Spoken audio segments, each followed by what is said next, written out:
শুভ সকাল বাংলাদেশ। আমি তাম্মাদ সাইকেলে পাড়ি দিচ্ছি এভারেস্ট বেস ক্যাম্প। অ্যান্ড আপনারা জানেন গতকাল 23তম দিনে আমি এভারেস্ট বেস ক্যাম্পে পৌঁছে গেছিলাম। অ্যান্ড আজকে 24তম দিন। আমি এই মুহূর্তে আছি গোরাকশেপ, প্রায় 5100 মিটার উপরে। এটা হচ্ছে শেষ গ্রাম এভারেস্ট বেস ক্যাম্পের আগে।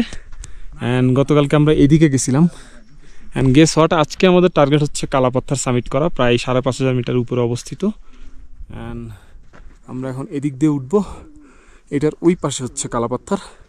সো উপর উঠলে হয়তো বা ভালো মতো ভিজিবিলিটি পাওয়া যাবে। তাহলে চলুন 24তম দিন শুরু করা যাক।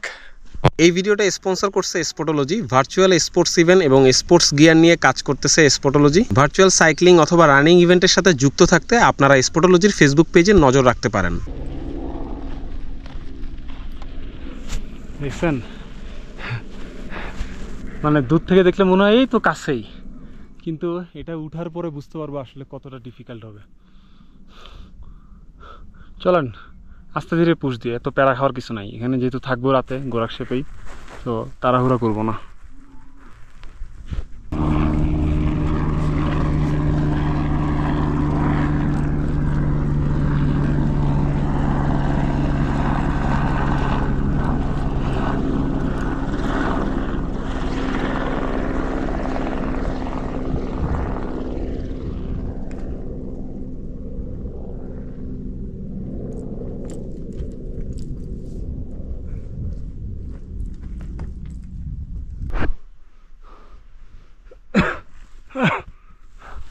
এত সহজ না।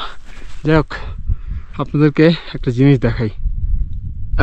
This is the top of the world, Mount Everest. আমরা উপরে উঠলে আরো ভালো ভিউ পাবো। আরো একজন উঠতেছে সামিট করার জন্য কালাপাত্থার।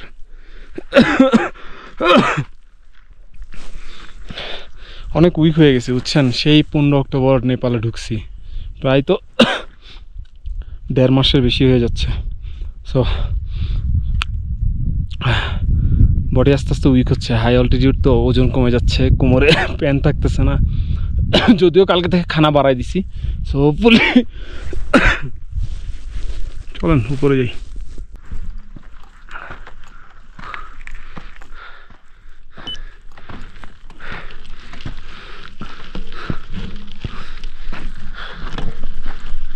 যত উপরে উঠতেছি মাউন্ট এভারেস্ট ততই বড় আর স্পষ্ট করে দেখা যাচ্ছে। লাইক এখান থেকেই দেখেন,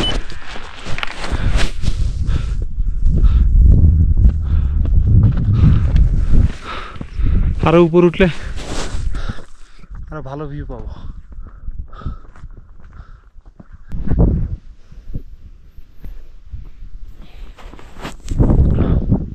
খবর হয়ে যাচ্ছে।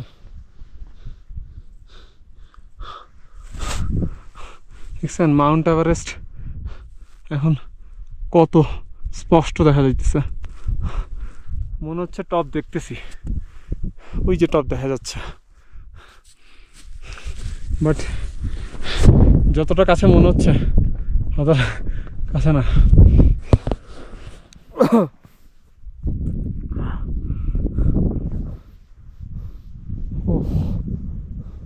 খবর হয়ে যাইতেছে। Here we go, কালাপাত্থার 5500 মিটার। As a first Bangladeshi cyclist আমি আজকে সফরের 24তম দিন আমি কালাপাত্থারে উঠলাম। এটা আমার 5ম সফলতা। উঠতে খবর হয়ে গেছে খুবই ডিফিকাল্ট আসলে। প্রত্যেকটা পিকেরই সামিট পুশটা খুবই কষ্ট হয়, কারণ ওটা খুব খাড়া হয়। অ্যান্ড খুবই কষ্ট হয়েছে উপর উঠতে। যাক, কটা বাজে দেখি, 12:35 আমি কালাপাত্থারের সামিট পয়েন্টে পৌঁছাইছি। অ্যান্ড এখান থেকে আসলে খুব ভালো আশেপাশের ভিউ পাওয়া যায়। অ্যান্ড গেস হোয়াট, খুবই স্পষ্টভাবে এভারেস্ট দেখা যায়, Mount Everest, the top of the world. So খুবই এক্সাইটেড লাগতেছে। আমার 5ম সফলতা। আমার পিকে পিক্স সামিট করা শেষ, চুখুংরি পিক সামিট করা শেষ, তারপরে কংমালা পাস ক্রস করছি, তারপরে কালকে এভারেস্ট বেস ক্যাম্পে গেলাম, আর আজকে কালাপাত্থার। আর মাত্র 3টা বাকি আছে, ইনশাল্লাহ ওই 3টাও হয়ে যাবে। সবাই দোয়া করবেন। আমি একটু দুর্বল হয়ে পড়ছি, কজ প্রায় অনেক দিন ধরে আমি হিমালয়ের ভিতরে আসি। সো যার কারণে যেটা হয়েছে বডির ওয়েট কমে যাচ্ছে আস্তে আস্তে, আর ফিজিক্যালি একটু উইক হয়ে আসতেছি। কালকে থেকে খাওয়া দাওয়া আরও বাড়াই দিছি। সো ইনশাল্লাহ ছোলা পাস, রেঞ্জোলা পাস এবং গোকিওরি পিক 5,500 মিটার, এই 3টা দিয়ে আমার সফর শেষ হবে। অ্যান্ড দেন হচ্ছে আমি কাঠমান্ডুতেই সাইকেল চালিয়ে ব্যাক করব। সবাই দোয়া করবেন, ইনশাল্লাহ আমরা পারবো। সামিট পয়েন্টে এই মুহূর্তে আমি একা।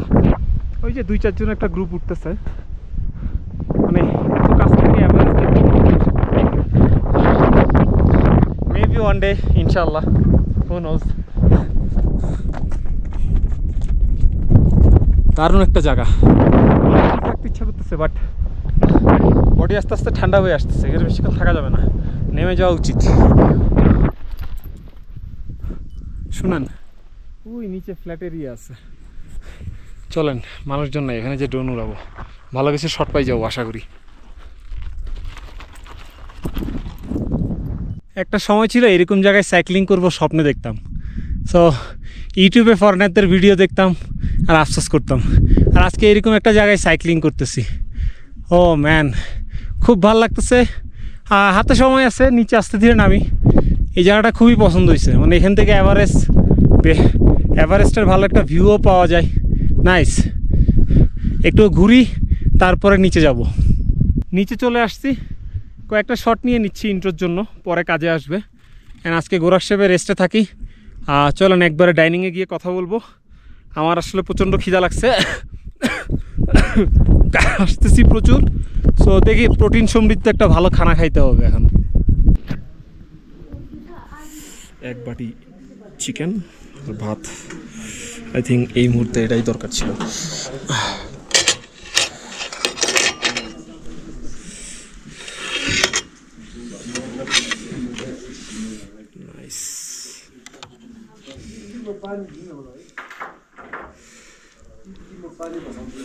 খাওয়া দাওয়া করি, ঘুম দিই। ঘুমাবো না, অবশ্যই ল্যাপটপ নিয়ে বসবো। কালকে 25তম দিন, ইনশাল্লাহ লবুচেতে ব্যাক করবো। লবুচেতে ইচ্ছা করলে আরও যাওয়া যায়, বাট যাবো না, আস্তে ধীরে আগাবো, তাড়াহুড়া করবো না। আসলে অবস্থা ভালো না, খুব দুর্বল লাগে। সো দেখা হচ্ছে কালকে 25তম দিন। আল্লাহ হাফেজ।